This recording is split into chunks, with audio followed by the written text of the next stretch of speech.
All right, well, God Promise. bless you and thank you for coming. Thank you. Okay, Thank you. I'll mute.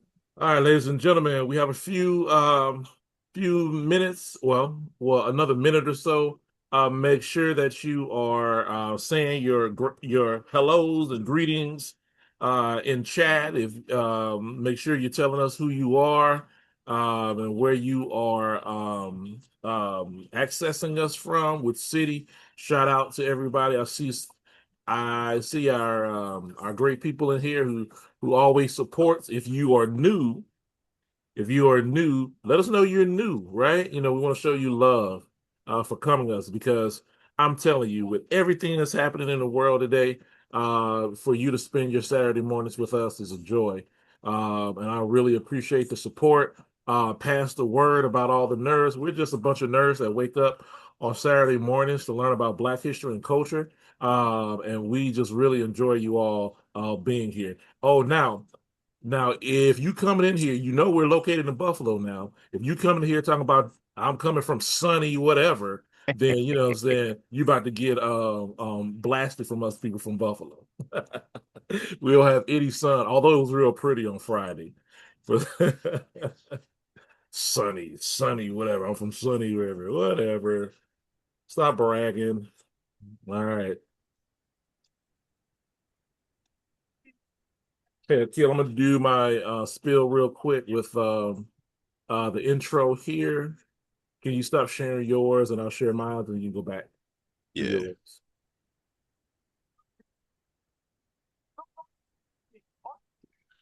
The rain in Philly, yep, beats the snow. I don't know. I don't know. I don't know. Good morning, everyone. Good morning. Glad to see everybody's here. Let me share this thing here. What are we doing here?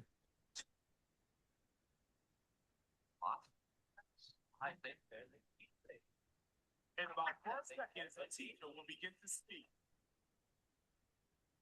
Many MCs must get this before somebody says don't.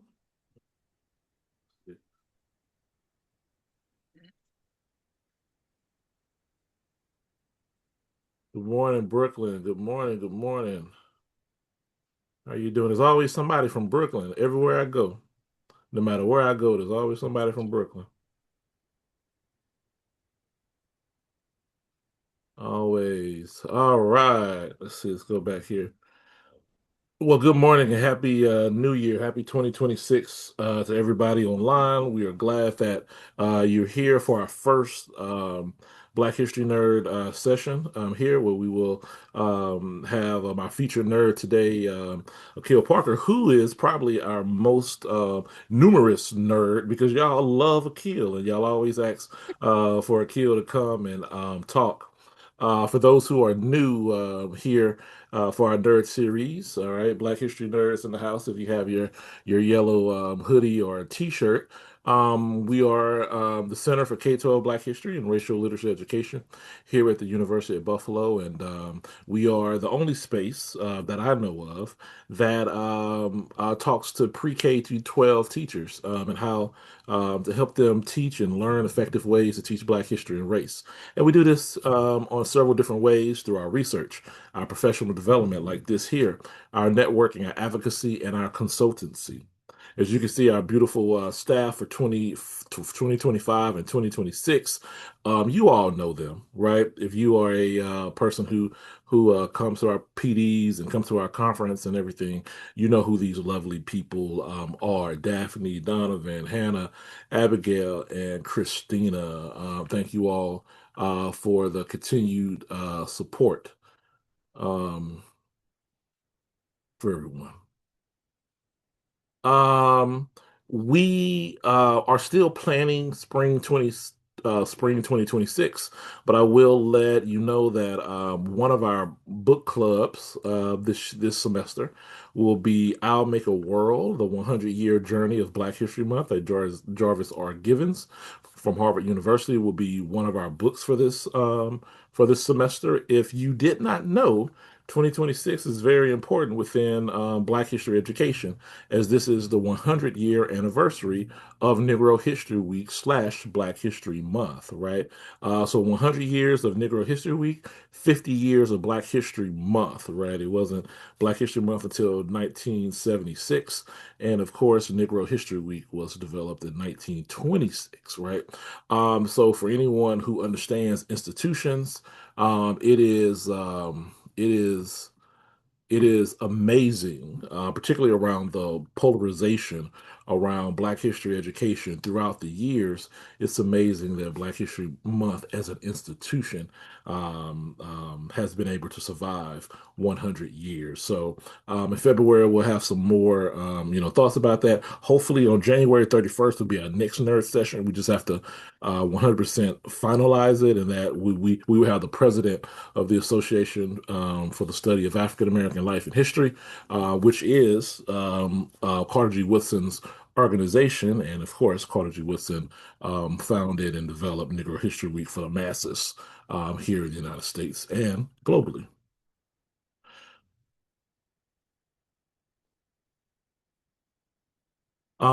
Those who are interested in the Teaching Black History micro-credential, we are now accepting applications for our fall of 2026 cohort. Our 2025-2026 cohort is now um, um, currently within completing their micro-credentials. I believe they start the spring semester January 24th or something like that. So if you would like to hear from them, you can definitely talk with them about it. But yo, this is the only micro-credential certificate program that helps you better plan lessons, teach Black history, as well as just think through kind of the various dynamics of Black history as you are teaching. This would be a great certificate program for those who are administrators and looking for people who teach Black history well, because one of the biggest troubles with teaching Black history are teachers not being knowledgeable enough. And this is the certificate program. I believe right now we have, last semester we had maybe about around 16 students. This semester, I believe we have around 12 students. So we're doing really well. We would love to blossom that on the fall of 2026. So look out for the applications. Abigail and myself probably will have an informational soon about that. So please pass the word when we get that news out to you. For those who are waiting for the Teaching Black History Conference, we will have the call for proposals. We'll open up on Monday, January 12th, and will last through February 28th. So if you have a presentation topic that you would love to present in front of our conference group, please begin to start thinking about that. The proposal is not very long. I know people sometimes are a little apprehensive about the proposal process, particularly if you have not presented before. But the proposal process is very easy for you. Give us your ideas, and we have some questions for you, and we'll look forward to you presenting at the Teaching Black History Conference, as well as attending the Black History Conference, which will be in Buffalo, New York, July 24th this year. And it's only going to be 2 days this year, right? Instead of our 3 days. So, maybe it'll be a little easier on people to come in and out for the conference. Okay. More information the next nerd session we'll probably have everything for you. So we have Professor Akil Parker, a retired school teacher from the School District of Philadelphia, and the biggest thing he has, done for us is his company, All This Math LLC, which I really appreciate, as he, does this a little bit different, than the majority of people who kind of promote aspects of math, right? He's not just a tutor, right? He's an intellectual leader in mathematical education. And I really appreciate his steadfastness, right? His intellect, and the ways he makes me think every time I listen to him. So, without further ado, I will stop talking, right? Because y'all didn't hear me talk today. Y'all didn't want to hear me talk today. So I will pass it on to our featured nerd today, Akil Parker.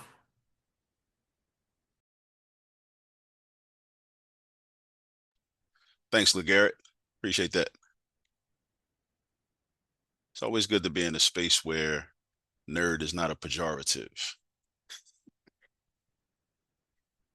So, let's get right into it because the clock is ticking. I know we have things to do on this Saturday morning. The title of my presentation is Expanding the So-Called NIL Deal of Historical Exemplars. And I kind of, and if we're familiar with the NIL deal, let's first go into that. Like, what is an NIL deal? An NIL deal is here's the definition on the screen: the name, image, and likeness. An agreement allowing college athletes to profit from their personal brand through endorsements, social media posts, appearances, and other promotional activities. I realized that what I was thinking about when I thought about the acronym NIL deal was that first part, the name, image, and likeness, right? Because oftentimes when Hey, a Akil, school, I don't think the PowerPoint moved on the screen. are we on No, you're still on the title page. still on the title page? That's Yeah, you want to strange. go out and just come back and in terms of your PowerPoint. All right. So do stop share and then reshare it. Yes, sir. And then All let's right. see. Did we do that? So let's try this again.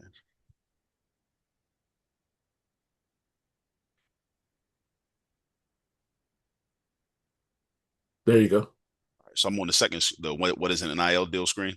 Yes, sir. Okay, cool, cool. Thanks, man.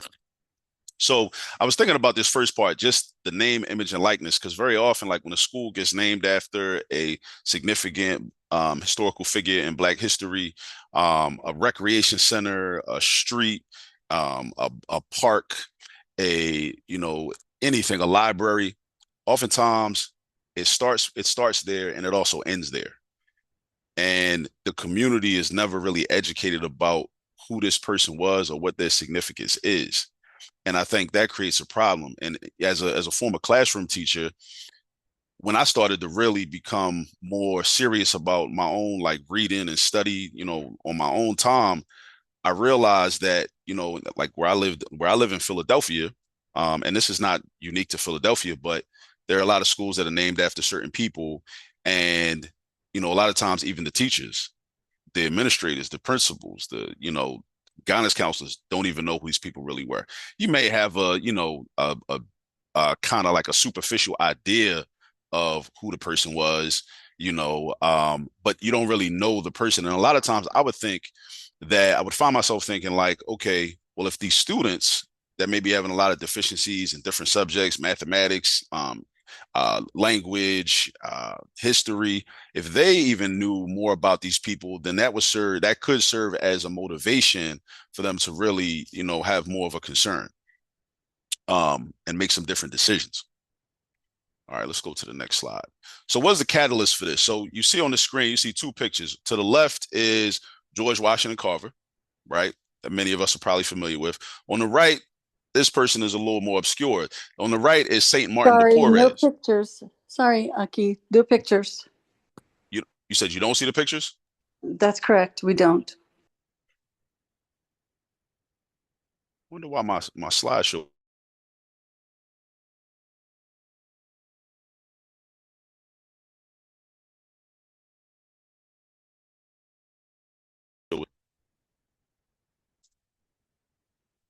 Partially slide controls.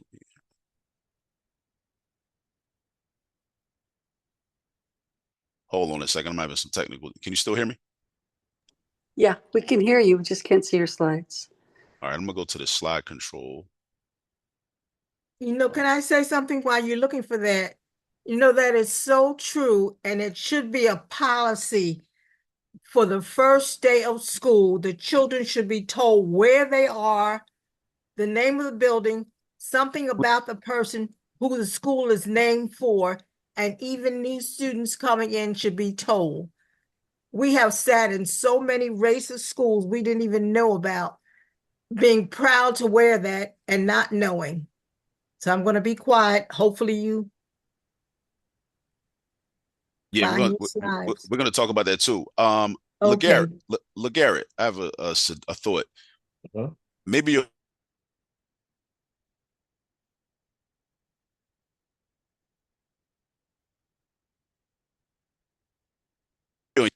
or do I need to give you what I need to like send you the actual PowerPoint? You can do that if you would like to. Um, Let me see. Let's see how this works. Uh, this has never happened.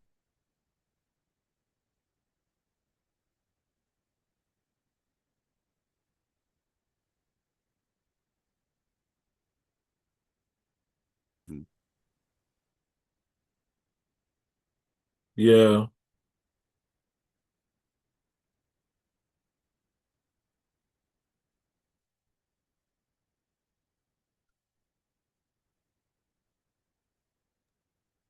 Even without the PowerPoint, you have valuable information to share with us. Please share it. We need it.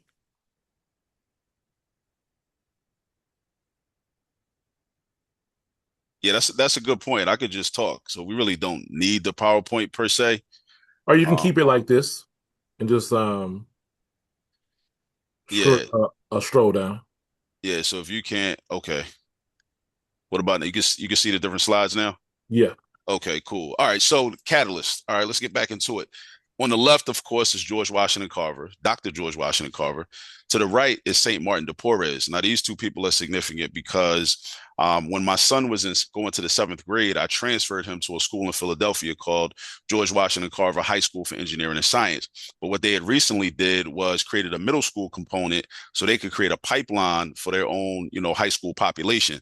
So that way, when the students got to ninth grade, they would already be familiar with, the systems that are in place and already be prepared academically for it. So, but what I realized was I didn't know a whole lot about George Washington Carver. I mean, growing up, he's one of those people like, his name is dropped, similar to how rappers name drop, different people and, different, mafia gangsters and clothing brands and luxury brands. His name was dropped in February every year, elementary school, middle school and whatnot. But even with that, it's like as popular as he was, there was like a mathematics here, an inverse relationship between his popularity and the amount of information I actually knew about him. Right. And then I was thinking to myself, I got motivated. I said, well, my son is about to go to a school named after him. So it makes sense that, with the goal of being his primary educator, I should be able to talk to my son about who George Washington Carver was. It really shouldn't be the responsibility of any of his teachers there. But then also, as I mentioned already, a lot of times teachers may not even know a lot about George Washington Carver either that are working in the building, principals, guidance counselors, whoever. To the right is St. Martin de Porres. That was a school that my daughter went to. It was a Catholic school my daughter was attending at the time. I knew absolutely nothing about this brother. So ordered some books on Carver, ordered one book on St. Martin de Porres, I think, and I read the books just so I could like have a better idea, so I could, know like Sister Barbara mentioned, a lot of times, we send our children into these spaces that are named after racist and just nefarious individuals that we wouldn't want our children associated with. But if you don't know who the people were because you haven't done the research and you haven't studied, then there's no way for you to know, right? So in terms of Carver specifically, I'm thinking, I have to do better as a parent. I have to do better as an educator. I need to know who George Washington Carver was and kind of raise the standard for fatherhood and for being an educator because he was more than just peanuts, right? We all know about peanuts, but what I found out from doing my research was that there was a reason that he did so much research around peanuts while he was down at Tuskegee University, which I also didn't know. I didn't know he was teaching and doing research at Tuskegee University. I didn't know that Booker T. Washington brought him in, right, to do this work. What he realized was that there were issues with farming throughout the South because of nitrogen depletion in the soil. So because of nitrogen depletion, it was very difficult to grow crops. And why was there nitrogen depletion? Because of these aggressive planting tactics from these slaveholders during chattel slavery, trying to maximize profit and produce as much cotton as possible. What cotton does is cotton depletes the soil of nitrogen. So what Carver realized from his scientific research was that peanuts, not only peanuts though, but soybeans as well, help to replenish nitrogen in soil. So that was the purpose of him doing that, right? And also, is another thing. So Booker T. Washington brought him on. Booker T. Washington also encouraged him to take the education to the people. Similar to, if anybody's familiar with, like, Chicago in the 1960s, the communiversity that, people like the late Dr. Bobby Wright taught in, where people were just teaching in the community, right? Washington got some money because, a lot of white so-called philanthropists were throwing money at Washington, but he took some of that money and created this like science buggy, right? Where Carver would take the science buggy, and it was basically a science laboratory in the buggy section, and he would be on the horse in the front, and they would go into the rural areas in order to educate the people in the community that did not have the financial resources to be able to attend Tuskegee.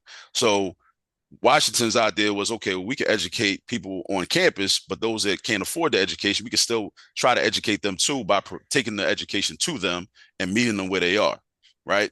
Which motivated me very greatly when I learned about this too, and I started thinking about my work with all this math in terms of going to meet the people where they are, providing workshops for parents, providing workshops in the community, because it's nice to say, yeah, y'all should know math because, you need to be able to explain it to your children, but that's not enough. And we know that if it was that simple, then everybody would have already did it by now. A lot of times you have to create the programming and take it to the people. And sometimes you even have to be aggressive. And this is one of the things that, George Washington Carver was doing back in the early 20th century when he was doing his work at Tuskegee, right? And then the thing is too, like when you're studying these people, like, so every time you walk into the building, if you have that idea is reinforced because you're making a connection. Also, if you connect Carver to Booker T. Washington, then we can also have a conversation about Marcus Garvey and how Garvey was upset because he wanted to go to the United States and meet Booker T. Washington, but he wasn't able to because Booker T. Washington made transition in 1915 before Garvey was able to get to the United States. So then it's like, okay, well, here we're going from Carver, and it's almost like a math problem, right? You solve one part, and then one part is connected to another part, and another part connects to another part, and it's all a step in the process, right? So you go from Carver to Washington, Tuskegee, the Tuskegee Machine, Alabama, but then also there's a connection to Garvey. Now we're thinking about Pan-Africanism, and there's all these different types of connections. And it started from just a conversation about George Washington Carver. And why? Because your child is going to a school that's named after George Washington Carver. So all of this is coming from that, right? St. Martin de Porres, the same thing. I learned a lot about, him as a, as a Catholic. He lived, I believe, I want to say Brazil. And, the school in North Philadelphia was renamed and, named after him. All right. Another example, Henry Highland Garnett Park in Baltimore, in West Baltimore. There's a small park called Henry Highland Garnett Park. I got really excited when I learned about the existence of this park in West Baltimore, a historic section of West Baltimore near Pennsylvania Avenue, in the Upton community. I want to say I might be incorrect on whether it's actually in Upton, but I had done some research prior to this on Henry Highland Garnett, and I was excited. And then it also made me think like, okay, well, the people in the community may not know about Henry Highland Garnett, but I would like to think that if more people did know about Henry Highland Garnett, then our activities and our values and our goals would be different, especially for the young people, right? And we also have to it gives us an opportunity to get beyond a lot of the watered down histories of our people, right? Because a lot of times, like I said, there's that inverse relationship. The more popular someone is, I mean, we think about, Malcolm X, think about Dr. King. Those names are very popular, but among the masses, how many people really know about them? How many people have read any one of the 3 books that King published and wrote himself? Have studied a lot of the biographies that have been written about Malcolm X, have studied his speeches, have just listened to his speeches and really analyzed them and tried to apply them to the current societal conditions of today, right? So, and in the absence of that, these watered down histories that a lot of times are just incorrect, and a lot of times very, disingenuous, right, for a purpose to promote a certain narrative, they become able to exist and go unchallenged and unchecked, right? So I think, well, let me give you another example. So in Philly, anybody familiar with Philadelphia, we may know about Octavius Cato. On the left is a drawing of Octavius Cato. To the right is a statue, right? So like I said earlier, the name, image, and likeness, that should only be the first step. The picture is the first step. The plaque is the first step. The statue is the first step. The renaming is the first step. But then beyond that, we have to educate the community to know who these people were and know what their significance is, right? Why was Octavius Cato significant? He was very significant to me because he was a math teacher. He taught at the Institute for Colored Youth, which was renamed to Cheney University, which officially is the first historically black college founded in 1837. Used to be in South Philadelphia, around the corner from the first school that I had when I got my first full-time teaching job. It was a school called World Communications Charter at the corner of Broad and South Street. The Institute for Colored Youth was around the corner at 9th and Bainbridge, right? So that was an influence to me as a teacher. A lot of times we talk about, history inspiring young people, inspiring students. History inspires me as a grown man, as an educator, right? When I learn about these things as well, it helps me to be reinforced in the idea that I'm carrying on a certain tradition that needs to be carried on. Also, Octavius Cato shared stages with Frederick Douglass in the 1800s in an effort to recruit black men into the Union Army to fight in the Civil War. He also was a great baseball player. He played for a team based in Philadelphia. He also would correspond with one of Frederick Douglass's sons, Charles, who played for a team in Washington, D.C. So just imagine that, they're playing each other. The Philly team is playing. It's like, imagine like the Phillies playing against the Washington Nationals, but except, you got some brothers on the Phillies, you got some brothers on the Nationals, but when they're going to town to play, you know what I mean? They're going to like strategize about abolition. So that's really what what Cato was about. Cato unfortunately was assassinated by a racist white man from South Philly, who then went on a run, and then so they didn't have a trial at first, but when he finally did have a trial, he was acquitted anyway. So there's just a lot of history about like Octavius Cato that like the community needs to know about. If I'm not mistaken, there might be an elementary school named after Octavius Cato, right? But I'm going to talk about some schools in Philadelphia that are named after him as well.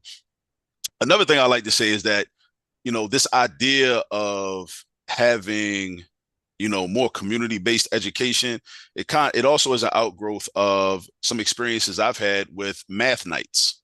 A lot of schools have math nights like once a year, where they'll invite different like vendors, different like companies and organizations that provide mathematics education. They'll have them like tabling or doing presentations or doing workshops. And I've done a lot of these workshops in terms of trying to educate parents on the Common Core math curriculum and the Common Core math standards. So my thought is like, well, why can't we do this with history? I know why it's not as much of a priority to do this with history, because history is not a tested subject, right? There's no standardized test for history that's going to determine whether, if you're a charter, whether your doors are going to stay open or whether you're going to get shut down or not. Essentially, if we being keeping it real and being honest, like nobody cares a lot of people don't even care if the kids know history or not, because it's not going to affect the money. It's not going to affect the funding, right? But we can do the same thing. We can have history nights. We can have Black History nights. We can have a series. And we also have to consider another reason why we may not be as motivated to do this is because there may be a belief that the history curriculum in the school is enough. The teacher in the school is enough. And it's not enough. It's never enough. I mean, any of us that have tried to create a history curriculum, like, what's the biggest problem? It's so much you could talk about. You end up having to scale back anyway. That's probably one of the biggest challenges. So then we could alleviate some of that by having these like community history nights, right? In the schools, and not even just in the schools, but in the communities, in the local libraries. We could have them in the bars, again, meet the people where they are, like George Washington Carver did. He met the people where they are. They were in a rural area. And this is another thing, that really kind of bothers me. A lot of administrators I've seen do this. They'll advertise something in the school and expect the people to come out. And when the people don't come, advertise something that's going to be in the school, expect the people to come out. And then when the people don't come out, they chastise and admonish the people for not coming out. And then I'm looking at it like, well, you didn't really market it. You didn't push it. Things that people come to, they come to them because they're marketed heavily and they're marketed strategically and they're marketed effectively. All you did was like maybe print up a flyer, have somebody print up a flyer and like post it, or, you know, send an email, and that was it. Because there's this fundamental assumption that, well, people should just value education and they're going to do it.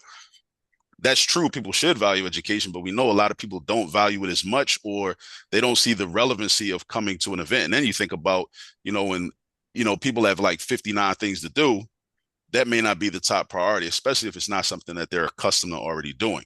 So we may have to go to where the people are. So like I said, if the people are in the bars, then we go. Don't complain about the people being in the bars and not being at back to school night. Go to the bars and have the presentation there, if that's where the people are going to be. And especially if this is something new that's being created. So what did I say? Okay, we talked about this being a start and not the ending. Qualified people in the community offering this education. And it reminds me of what the Black Panther Party was doing with the free breakfast program, providing community education. That's really all it is, right? And we also have to think about, I think in these spaces, we can work to get to the bottom of why a lot of the youth may not care about history. I think, and here's another math connection. I have a theory that a lot of youth don't care about history because of a mathematical deficiency where they don't understand exponential growth functions. They don't understand the connection, because a typical 15-year-old somewhere might say, what my existence right now only has to do with me, maybe me and my mom, or me and my dad, maybe my grandparents. But you start talking about what their great-great-grandfather was doing, they may say, well, that don't got nothing to do with me. That to me is a child that doesn't understand mathematics, because in mathematics, there's exponential growth, there's exponential decay. There is a connection. No one can be immune to any of their predecessors, any of their ancestors. That's a mathematical concept. So not understanding the mathematics then will lend itself to a child not understanding why history is relevant. Because a lot of children will just straight tell you to your face, what that got to do with me? Why should I care about that? Right? Also, another type of function, the trigonometric functions, where we deal with sine and cosine waves on the graph. A lot of our experiences are cyclical, especially when we look at like environmental factors. So if there were things that were happening in 1940, and according to the cycle, right, that we can plot mathematically, maybe in 2030, the same thing is going to happen.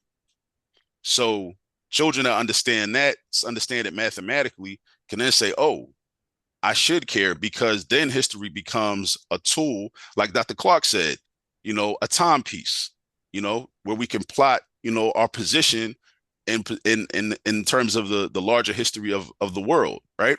So if we know what happened in 1940, and we understand the cycle and the ebbs and flows of it, then we know, okay, well, this might also happen in 2030. So if this is going to happen in 2030, what should I be doing to prepare for this? So now I really see, okay, this is why history is relevant.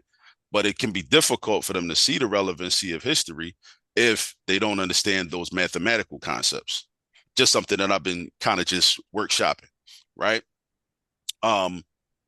This idea also was kind of an impetus for a course that I created back in 2011 when I taught at one of the schools I taught at in Philadelphia.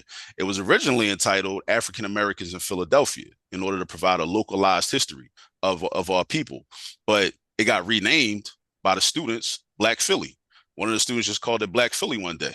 And I was like, you know what? I like that. I like that better. Let's rock with that. Let's call it Black Philly, because that's really what it was, because there were so many students that, you know, would ride the subway. Anybody's familiar with Philadelphia, they would ride the subway every day.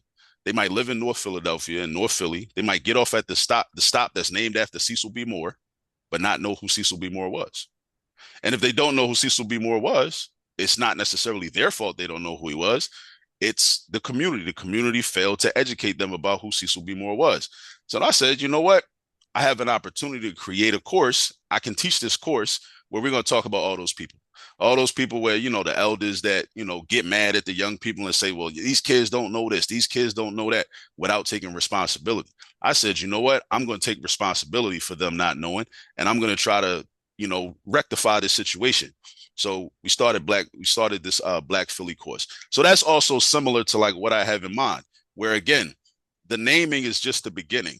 But oftentimes the naming of a school, the naming of a street, the creation of a statue It's as if it's almost like, it's why we have to be careful with like catchphrases like representation matters, because some people will interpret representation matters as, well, look, we gave you the statue.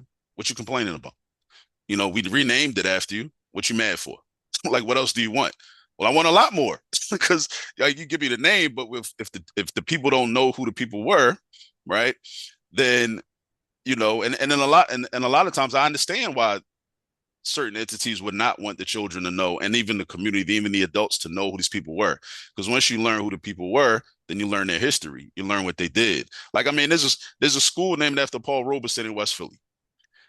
So, and we think about the history of Paul Robeson being an elite actor, thespian, right? Millionaire back in the 1930s, 1940s, gave that all up because there were more important things for him to do. So that's like setting a standard for the entertainer, right? Imagine a Jay-Z saying, you know what? I'm going to go against the system. And if I got to lose my $1 billion, so be it. Beyonce saying, I'm going to go against the system. If I got to lose my $1 billion, so be it. This is essentially what Paul Robeson did.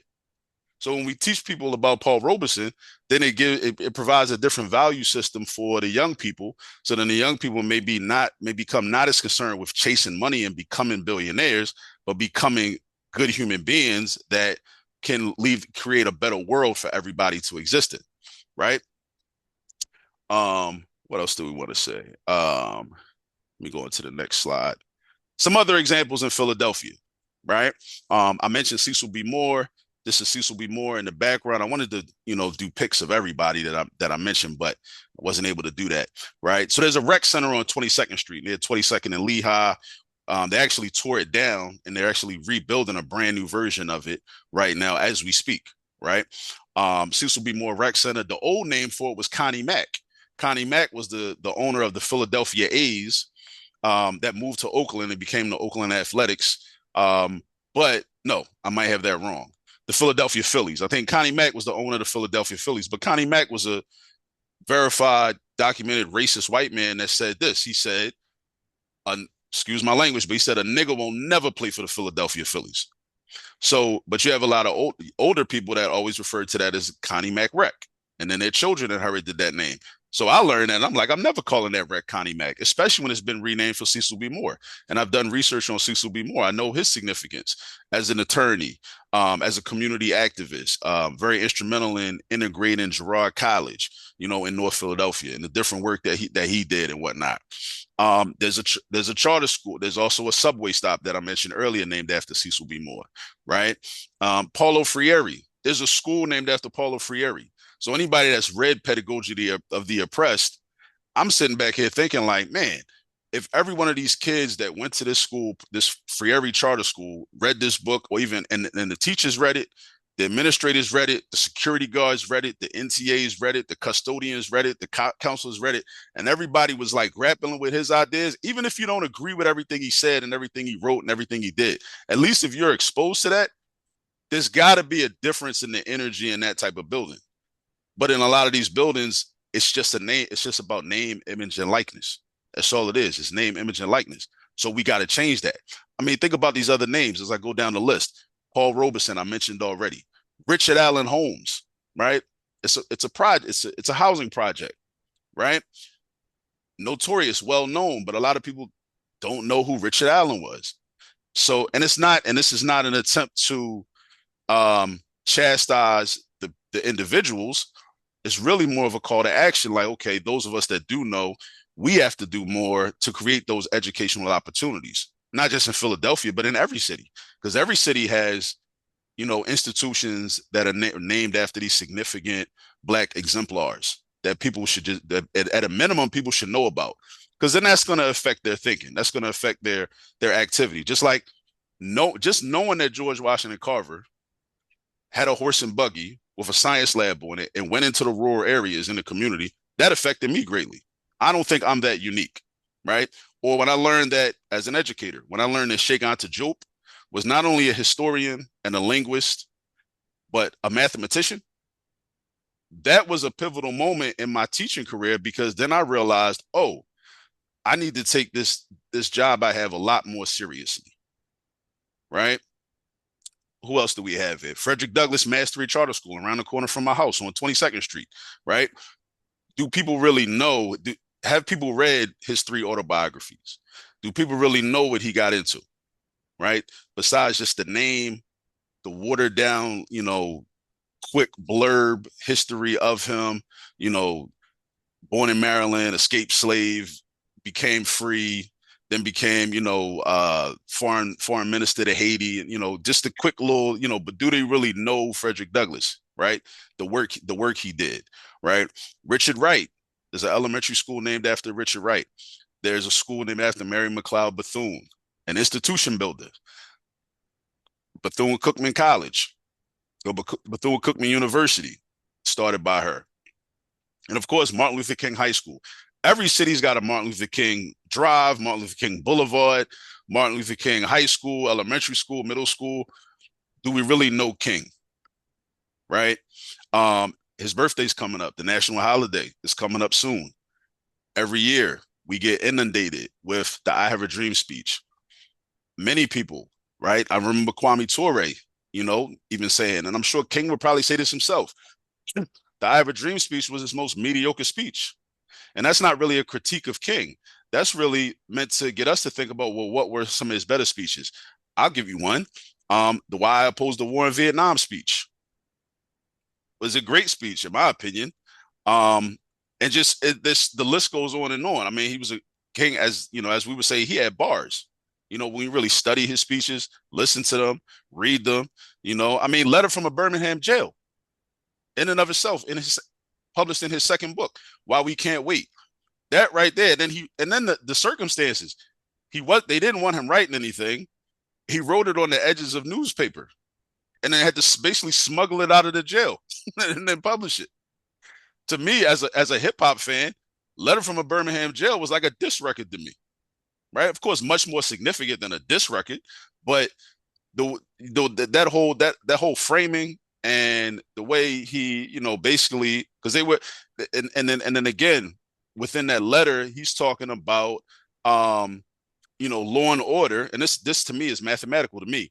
People wanting law and order without concern for justice, like as if Law and Order, like the TV show, one of my favorite TV shows, Law and Order. But where's the justice though, right? And he was talking about the white moderates and how, in many cases, the white moderates, are worse than the Klansmen and the members of the White Citizens Council because they're in the majority and they're maintaining the status quo. At least we know the Klan is extreme. We know the White Citizens Council is extreme.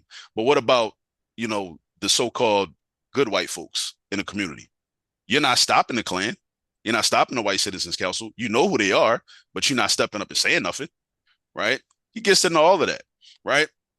So we really understand King, and then we're also, and this is prime time for this because every year he gets repurposed, right, to achieve certain ends. But if we haven't studied King, then you'll fall for that because a lot of times people will manipulate his history and basically lie about him and lie about what he wanted and what he said, and and decontextualize what he said and what he wrote in order to promote a narrative, right, which maintains the status quo, right?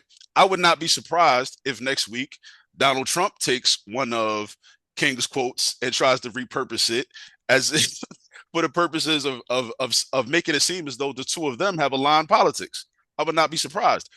Now, that might feel strange to some of us if we hear that, but again, if we haven't studied King, you may not really know how to really address that. And some people may buy into it and may fall for it. Man, Akil, if he does that, I'm jumping off my second floor window. I would not be surprised. I would not be surprised. But again, that's only a possibility when we haven't studied and when we haven't educated the community about these people, who they really were. And again, that mathematical inverse relationship happens. The more popular somebody is, oftentimes the less we know about them. We want to create a direct relationship. The more popular somebody is, that means the more we know about them, right? As opposed to the other way around. Some nefarious actors. Okay. In Philadelphia, Benjamin Franklin has a high school and an elementary school named after him. So if anybody's familiar with the 1969 student walkout, students that went to Ben Franklin High School, right, which is currently right on Broad Street, right near Broad and Spring Garden. They renamed the school Malcolm X High School, right? We know Ben Franklin was a slaveholder, was one of the so-called founding fathers, believed in our enslavement. These are important things for children to know. It's like, why am I coming into this building named after a slaveholder? These are the questions that we want children to ask, right? Parents too, but definitely children, right? George Washington High School. George Washington, another slaveholder, right? And in terms of centering ourselves and being African-centered and having that approach, yes, George Washington was the first president of the United States. Yes, Fort at Valley Forge was a military leader. To me, primarily, what's the most important thing? He was a slaveholder. All those other things are footnotes to me, because that lets me know what did you think about my ancestors, and if you were alive today, what would you think about me? And then we can make connections. Those that honor him, well, what do you think about me? Because you honor a person that does not honor my humanity. So now that puts me in a better position. And these are the things. These are the things we have to impress upon young people, because they're young people walking around thinking that history doesn't matter. That don't got nothing to do with me, right? And they'll argue you down sometimes when you try to explain it to them in different ways and try to kind of meet them and try to adjust their thinking and encourage them to think differently. They'll argue you down like, no, that don't got nothing to do with me. Nah, man, George Washington has everything to do with you, because you can look today and see, well, who was celebrating George Washington, right? And they'll hit you with the whole, oh, he was a man of his times, and relative to the times, he wasn't that bad. Today, he probably wouldn't be doing that. Well, there were white abolitionists back then. He wasn't an abolitionist. So we should be able to judge him in that way. Andrew Hamilton. Hamilton supported Thomas Jefferson in his goal of putting down the Haitian Revolution. As a black man, that's all I need to know about him. That's all I need to know. So if I go to a school named after Andrew Hamilton, I'm like, oh, okay. So you didn't want us to be free. Cool. Stephen Girard started Girard College, but started only for poor white boys. Vehemently did not want, and I need to research this further, but there's a story that Girard actually was a French banker, and took money from Toussaint Louverture, another participant, another leader in the Haitian Revolution, basically stole his money, and then migrated to the United States, came to Philadelphia. One of the institutions he started was Girard College. But then with that stipulated that this would only be a school for poor white boys and orphan white boys, right? William T. Tilden, Rayford Logan writes the book, The Betrayal of the Negro, I think while he was a professor at Howard. One of the things he talks about is the Tilden-Hayes Compromise of 1876. What happens with the Tilden-Hayes Compromise? Tilden was the Democrat that said, look, well, Rutherford B. Hayes was the Republican, and then Tilden and the Democrats say, look, check this out. If y'all don't let us get the presidency, there was a discrepancy over the presidency or whatever, probably similar to some January 6th type stuff back in 2021, right? So if y'all don't let us get the presidency, we about to have a Civil War Part 2. So what did Republicans capitulate? Tilden is the Democratic president. So knowing that, it's like y'all really let Jim Crow y'all wanted there to be Jim Crow in the South. But now you have a school named after you. So now I go into this school building every day. And I gotta, but if you don't know, I guess that's why they say ignorance is bliss. Because if you don't know no better, then, maybe it won't affect you. Bartram, Southwest Philadelphia, John Bartram High School, right? John Bartram hated the indigenous people. They say it's because his father fought in one of the wars. Well, I mean, you can call it a war, but a war has this kind of connotation that you have two equal sides, battling over something, where to me, the indigenous people are trying to defend their land. These settlers, these colonizers are trying to steal their land. So that don't really see that the war might not be the most appropriate term for that. But Bartram hated indigenous people. And it's ironic that the mascot for Bartram High School is the Braves. That is like drill rap. So the drill rap that a lot of us hate, that a lot of children listen to, one of the aspects of drill rap is, you make songs bragging about killing somebody, killing one of your enemies or one of your ops. When they name teams as mascots over people that they massacred and committed genocide on, that's the same thing. So that's drill rap before there was drill rap. So the fact that John Bartram hated indigenous people, right? And then they name a school after John Bartram, and then they make the mascot the Braves. That's very interesting. I don't know. I haven't done enough research to know whether that was intentional or not, but I'm just saying that's something that we should consider. Um, but yeah, so okay, we talked about Ben Franklin, we talked about John Bartram, um, and also, yeah, I mentioned Connie Mack. Also, I wanted to mention how, there's Richard Allen, the Richard Allen homes in North Philadelphia. And this is not a uniquely Philadelphia arrangement. So that's why there's power in this. And there's a lot of potential and opportunity in this, because from city to city, we can do the same thing. If you go to Chicago, Chicago has the Robert Taylor homes. We can educate people on who Robert Taylor was. Had the Ida B. Wells homes. I think they were torn down, but a housing project named after Ida B. Wells. There's so much that we can learn from Ida B. Wells and that the community should know about Ida B. Wells that has been strategically denied to the community. So much information. So the call to action, and I'm about to close out, but the call to action is basically to create the sense of urgency and the desire for this education. Creating that sense of urgency and desire is very key. A lot of times we have the information, we'll teach it, but the marketing piece is missing.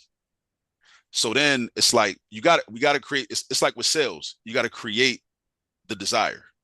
That's something that I have to work on more. That's something that we all have to work on more. I mean, even with our students, we got to figure out ways to create the sense of urgency and the desire for the education in the community, right? Especially if it's something that hasn't been done, right?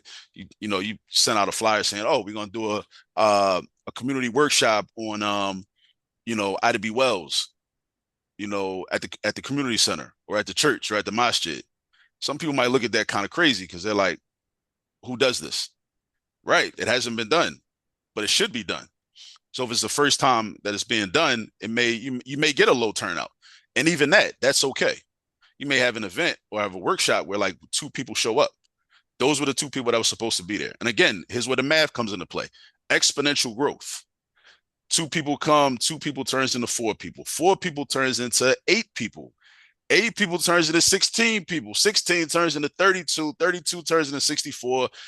Once you hit critical mass, that's the goal. The goal is not, a lot of times we look at it as, okay, first time out, we need to have 100 people in the room. First time we do something.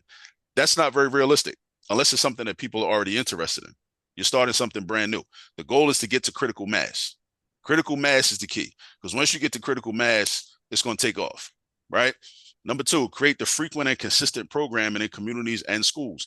Train the trainer model, meaning we want to also talk to parents, because we want our children want the parents to be able to have these conversations with their children in the home, in the car, on the way to school, wherever we are.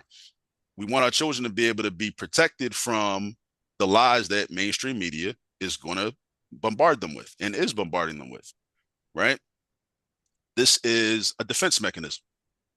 History is one of the many things history is a defense mechanism, right? To protect ourselves from being lied to. Number 3, it's also a method of building community and more educated citizenry through workshops. Number 4, we have to get into the trenches like George Washington Carver. And one of the things it can do, and this may be the subject of a whole other presentation, this may be able to help us allay or alleviate a lot of the class antagonisms that we have that is rampant throughout our community, right? It's kind of like the elephant in the room. A lot of times we don't talk about that. But when we come together and say, look, I may have these fancy degrees, you may not, but we're here to learn. And it's going to be bi-directional. I'm sure those of us that teach, we know education, real teachers know education is bi-directional.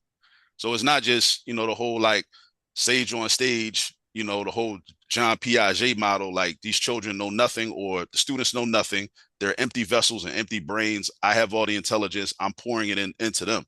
Nah, we learn from each other as a community. That's what happens. So with that, I close. If you have any questions, if we have time for questions, let's talk. I didn't even look into the chat. I saw people talking in the chat. I thank you for first off being here from Philly with me. Okay. And a lot of things you were talking about were things I have lived through. Being almost 80, I know about Cecil B. Moore. You forgot to mention Columbia Avenue being changed to Cecil B. Moore's name also. Yeah. Cecil B. Moore involved with Girard College. the protests to get blacks in that school. But a lot of things you have said have brought back memories to me because I live here. But other people need to do this in their own city because there's so much of our history out there that if we just open our eyes and look and maybe just investigate a little bit, we can increase all of our knowledge. So I'm going to mute myself. Thank you so much. Thank you. Hello, I'm in the DMV area, particularly of Northern Virginia. And I was thinking, when you were speaking, I was thinking about how interesting it is that we have a high school here that was called Washington Lee, named for George Washington and Robert E. Lee, if you can Mm, believe that. And what's really interesting is that, in the attempt when everything was being renamed, like right now I live on Langston and it used to be called Lee. So they took Lee and made it into Langston. So they're renaming everything. They decided to rename Washington Lee to become Washington Liberty. mm, And it's interesting. They thought they were doing something amazing, but it's still Washington. Like as far as they were concerned, taking the Lee off cleaned everything up. right. But it's still Washington. And I just, you know, what you're saying about what we need to do for ourselves is important because we have to educate and do things for ourselves because relying on the powers that be, they don't do anything or do things like take half of a name off and then say, well, Washington's great. He's our founding father. It's just that Lee, that was bad. And that's not how we view it in our community at all. Yeah, because Lord Dunsmore's decree, and Washington, as soon as the Patriots won, what did they do? They attempted to he went to get all his quote unquote contraband. What was the contraband? The contraband was us. So and these are just the things that get left out. But and it's cool. I get it. I know why they leave it out, and it's like you said, it's up to us to tell the parts that they leave out on purpose. It's like, the national anthem, Star Spangled Banner. It's like, I want you to sing the third verse. I want to go to a football game or a basketball game. You sing the third verse. Don't just give me don't do that. Don't give me 2/3. Don't give me, again, the math connection. Don't give me 67% of the song. Give me the whole song. I want to know what Francis Scott Key was saying back then, right? I want the whole song. Don't because there's a missing part of the story. I want you to show how you felt about black people, right? Back then, right? During the War of 1812. I want to know. Give me the third verse. But these are good conversations that we can have, especially with young people, right? Because I think these are some ways that we can like turn them on, to the history, and to their history. And even with if the executive branch wants to rename things and reestablish erstwhile racists, or racists from the past, we can study them and learn about them. I mean, that's still empowering just to know who the people were whose names are on these buildings. Any other questions, comments?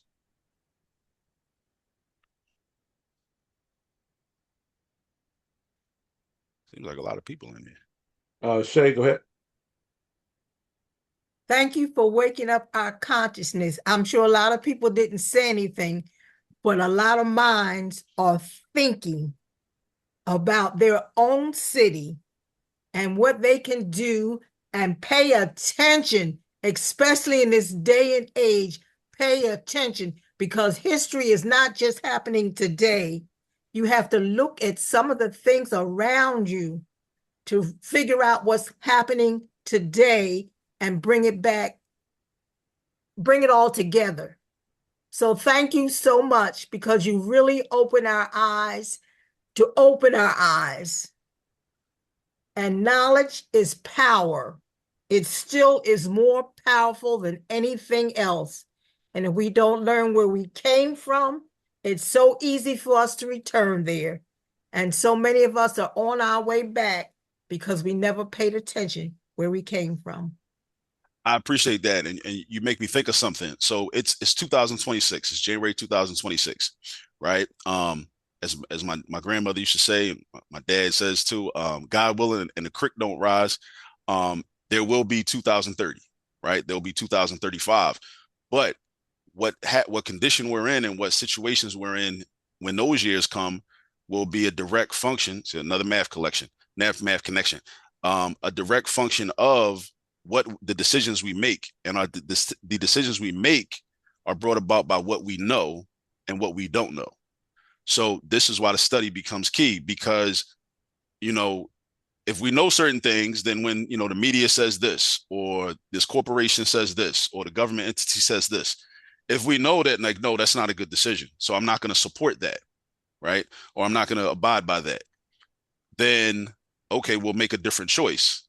But a lot of times we make choices out of ignorance and just what's marketed to us and what they make sound good and make appear to be flashy. And they'll take a benefit. And again, another math connection. They'll take a benefit and superimpose it and inflate it. They'll inflate a benefit, because if we're honest, and I got to be honest, nothing is all bad. Nothing is all good, right? There's good and bad in everything. But the work becomes in determining whether something is a net positive or a net negative. Oftentimes, something will be a net negative, but somebody in the media, they'll isolate that one positive and say, look, this is what's going to happen if we do this. And they'll inflate it artificially, right? They're playing games with us, and they're able to play games in our face if we don't understand those mathematical concepts, net negative, net positive, and them being able to like manipulate information and act as if that piece or that factor is superior to all of the negatives when it's not, right? So, but this is what happens when we don't know. We make ourselves susceptible to that, right? So yeah, so we gotta study the history, and we gotta teach more people in the community. We gotta teach more people in the community about the history, and by the institutions being named after these people. That's a good way to start right there. It's like, okay, in my community, there's a school named after Dorothy Height. Okay, cool. Who was Dorothy Height? Let's look her up. Okay, let's get together. Let's create some presentations. Now we want everybody in the community, every child that goes in that building, they need to know who Dorothy Height was. Every parent, grandparent, uncle, auntie, anybody that's on the list to go pick a child up from that building, they need to know who Dorothy Height was too. Right? Same thing with Robeson, Cecil B. Moore, anybody. And these are just, and sometimes it doesn't have to be no elaborate, lecture or whatnot. Sometimes it's just just a little conversation, just a little quick, boom, boom, boom. You see something that happened. Oh, that reminds me of, yeah, you know, it's just, it's just good teaching. Like I'm sure a lot of us have been in the classroom and we see a student do something and you're like, oh, you know what? That reminds me, or, oh, your name is Patrick. Oh, okay.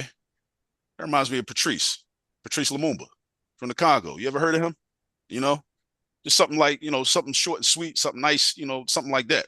So, but these are, these are things that we can do. And these are things I think we have to do. I think we're beyond the stage of this being ancillary or extracurricular or optional. We see what's going on around us. So it's really not an option. All right, Shay, you had your hand up. Last question and last answer. Yeah, thank you. The earlier you mentioned or you referenced Jean Piaget, and I was curious if what you mentioned or the reference had anything to do with Paulo Freire's banking method. Parallel creators banking method. I'm not familiar with that. I would have to look that up. You said It's parallel creators banking method? Paulo Freire. I might be pronouncing his name wrong, so forgive me if I'm doing that. No, that's correct.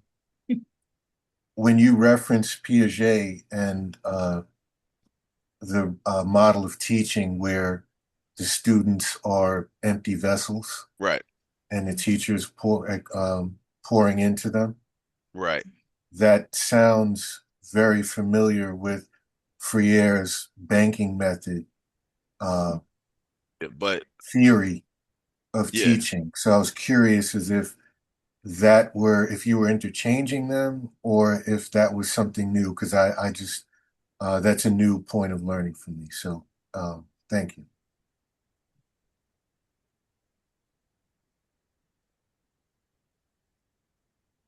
My Zoom is acting up. My apologies. Can you hear me? Yeah, Yes. I can hear you. Can Can you hear me?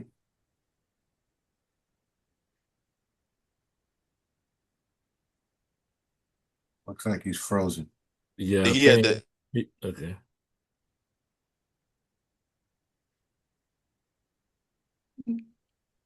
In response to you, Shay, though, as we're waiting for Akil to reconnect, you're correct. Freer is responsible for the banking method of teaching, and it does have everything to do with the idea that students bring knowledge and understanding to their education.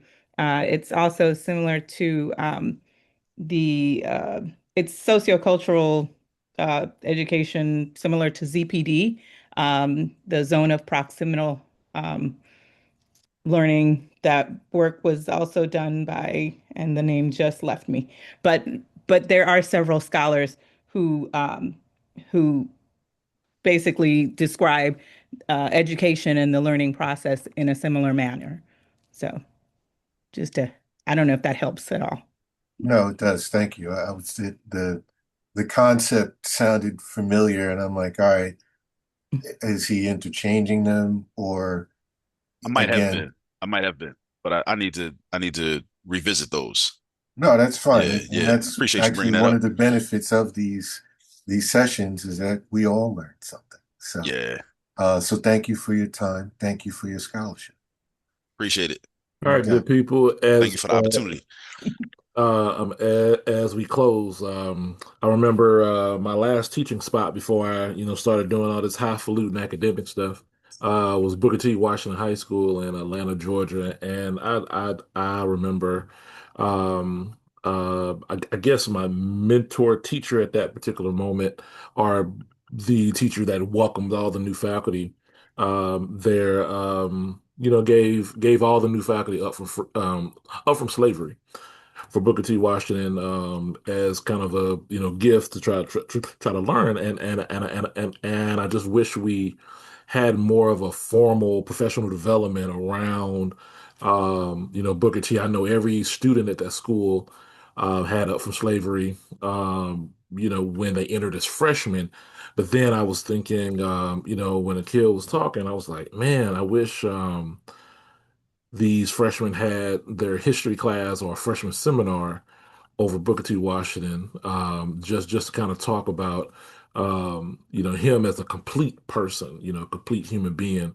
I think sometimes, our narratives around Booker T may be a little bit unfair, but then, I understand the complexities of, a man during his time in the Deep South, right? Yeah, Doing those particular things. So some things were practicality, right? And others were, subversive.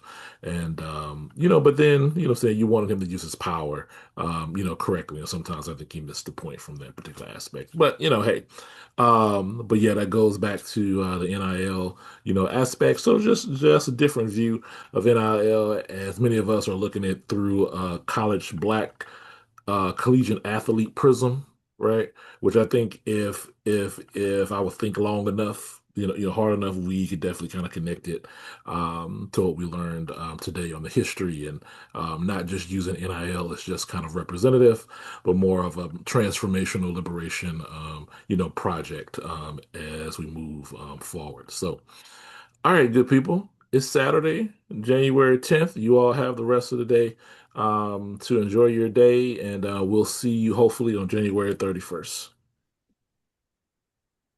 Thank peace. you very much.